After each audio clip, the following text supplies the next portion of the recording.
Study IQ bank and SSC, शुरुआत से सफलता तक। हेलो एवरीवन, कैसे हैं आप सब लोग? आई होप सब लोग बहुत अच्छे होंगे। आज से मैं एक नई सीरीज शुरू कर रहा हूं और ये वोकैबलरी पे बेस्ड है। इस सीरीज को अगर आप रेगुलरली फॉलो करोगे, आपका वोकैबलरी का सबसे बड़ा इशू रिजॉल्व हो जाएगा। Let me explain you. देखिए, वोकैबलरी में एंटोनिम्स होते हैं, सिनोनिम्स होते हैं, one word substitution, idioms and phrases, ये भी होते हैं। अपार्ट फ्रॉम दिस एक और सेगमेंट होता है जो है फ्रेजल वर्ब्स।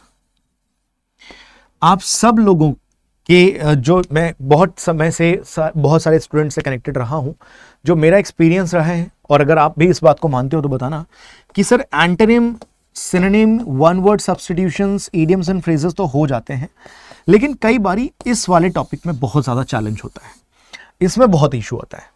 इसको कैसे रिजॉल्व करें, इसको कैसे डील करें, तो यही चीज़ ध्यान में रख करके मैं इस सीरीज़ को शुरू कर रहा हूँ। इसमें हो सकता है 30, 40, 50, 60 वीडियोस तक हो जाएं, क्योंकि अब मैं करूँगा क्या, पहले फ्रेजल वर्ब होता क्या है मैं आपको ये बता देता हूँ। देखिए, फ्रेजल वर्ब क्या होगा? It is basically a combination of two words, जिसमें एक होगा वर्ब और दूसरा होगा प्रेपोजिशन, या फिर कई बार एडवर्ब्स भी होते हैं। जैसे कि मैंने एक वर्ड बोला लुक, तो लुक यहां पर एक वर्ब है, लेकिन लुक के साथ में कई बार एट भी आता है, लुक के साथ में कई बार इनटू भी आता है, लुक के साथ में आफ्टर भी आ जाता है। लेकिन जैसे जैसे शब्द बदलेगा, लुक एट का मतलब कुछ और हो जाएगा, लुक इनटू का मतलब कुछ और हो जाएगा, लुक आफ्टर का मतलब कुछ और हो जाएगा। तो कहने का मतलब यह है कि यहां पर वर्ब तो सेम रहा, लेकिन जैसे जैसे प्रीपोजिशन बदला, मीनिंग चेंज हो गया। तो आपको ये पता होना चाहिए कि एग्जैक्टली लुक एट का मतलब क्या होता है, लुक इनटू का मीनिंग क्या होता है, एंड लुक फॉर भी होता है। लुक के साथ में फॉर भी लगता है, तो लुक फॉर का मतलब कुछ और हो जाता है। Look for means to search something, किसी चीज की तलाश करना। लुक एट का मतलब होता है किसी चीज की तरफ देखना, ग्लैंस। लुक इनटू का मतलब होता है ऑब्जर्वेशन, किसी चीज में मतलब इन्वॉल्व होना। लुक आफ्टर का मतलब होता है टेक केयर करना। तो इस तरीके के शब्द बनते हैं। तो मैं क्या करूंगा, मैं एक शब्द को पिक करूंगा और फिर उसके सराउंड जितने भी पॉसिबल फ्रेजल वर्ब्स बनेंगे वो मैं हर एक सेशन में लेकर के आऊंगा। जैसे कि आज का पहला वर्ड हमारा पार्ट 1 है ये, और आज का पहला वर्ड है एक्ट। तो आज हम देखेंगे कि एक्ट से कितने वर्ड्स बन सकते हैं फ्रेजल वर्ब में। Let me tell you, act से बन सकते हैं act on, act out, act up and act upon. हम इन सबको डिस्कस करेंगे। पहली बात तो पहला स्टेप क्या होगा, इनको डिस्कस करना। और डिस्कस भी ऐसे नहीं होगा, डिस्कस में सबसे पहले इसका मीनिंग देखेंगे, इंग्लिश में और हिंदी में दोनों में मीनिंग देखेंगे। फिर हम इसके यूजेज देखेंगे कि सेंटेंस में कैसे यूज करना है, और एक नहीं दो सेंटेंसेस में देखेंगे। इसके बाद में हम इसकी प्रैक्टिस करेंगे, क्योंकि आपको याद तो प्रैक्टिस के थ्रू होगा ना। प्रैक्टिस में क्या क्या करेंगे, ऐसा नहीं कि सिर्फ एक ही प्रैक्टिस करेंगे और हो गया, नहीं। तो एक प्रैक्टिस होगी मैच द फॉलोइंग के फॉर्म में, एक प्रैक्टिस होगी फिल इन द ब्लैंक्स के फॉर्म में, और एक प्रैक्टिस हम करेंगे ट्रू या फिर फॉल्स के फॉर्म में। तो ये एक वन स्टॉप सॉल्यूशन हो जाएगा आपका। अगर आप इस सीरीज को रेगुलर बेसिस पे देखोगे, आपके सारे डाउट्स वोकैबुलरी को लेकर के रिजॉल्व हो जाएंगे। तो शुरू करें, चलिए। सबसे पहले हम बात करेंगे फ्रेजल वर्ब के बारे में, जो है एक्ट। और एक्ट से कितने वर्ड्स बन सकते हैं? On, out, up, upon. तो चलिए शुरुआत करते हैं। सबसे पहले हम बात करेंगे एक्ट ऑन के बारे में। एक्ट ऑन का मतलब होता है to take action based on something, मतलब किसी चीज पर कार्यवाही करना, किसी चीज पर कार्यवाही करना। कैसे यूज करोगे इसको सेंटेंस में? She decided to act on the advice given by her mentor, कि उसके मेंटर ने यानी उसके टीचर ने उसको जैसी एडवाइस दी, उसने बिल्कुल वैसे ही उस पर कार्यवाही की या उस पर काम करना शुरू कर दिया। जैसे मैंने आपसे कहा कि भाई अब लास्ट 20 दिन बचे हैं पेपर के, फॉर एग्जांपल 20 दिन बचे हैं। अब 20 दिन में आप कुछ भी नया मत पढ़ना, आप सिर्फ अपने जो आपका सिलेबस कवर हो चुका है उसको रिवाइज करो और मॉक टेस्ट दो, बस। और आपने अगले 20 दिन सिर्फ यही बात को फॉलो किया, मतलब you acted on my advice. ध्यान रखिएगा। एक और एग्जाम्पल है, the company acted on the complaints and improved their services, की कंपनी के पास बहुत सारी कंप्लेंट्स आई थी कस्टमर की, तो कंपनी ने तुरंत उस पर एक्शन लिया और इंप्रूवमेंट दिए, अब लोग खुश हैं। क्लियर? तो एक्ट ऑन का मतलब है टू टेक एक्शन, ध्यान रखिएगा। अगला act out.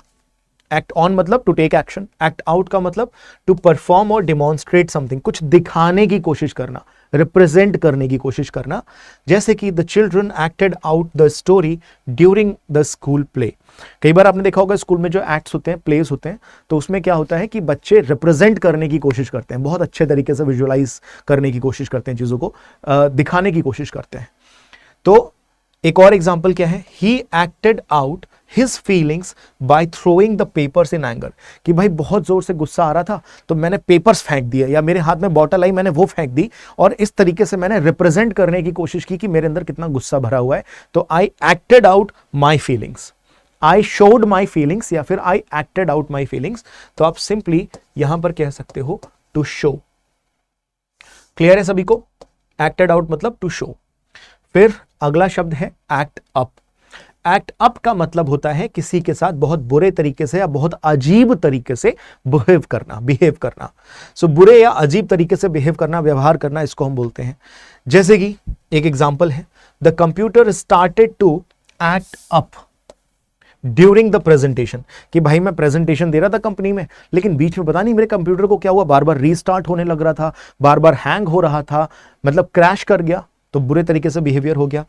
His knee injury acted up after the long run, बहुत लंबी दौड़ की और दौड़ के बाद में उसके जो नी में चोट लगी हुई थी, उस चोट की वजह से चीजें और खराब हो गई, मतलब वो चोट जो थी और ज्यादा खराब हो गई।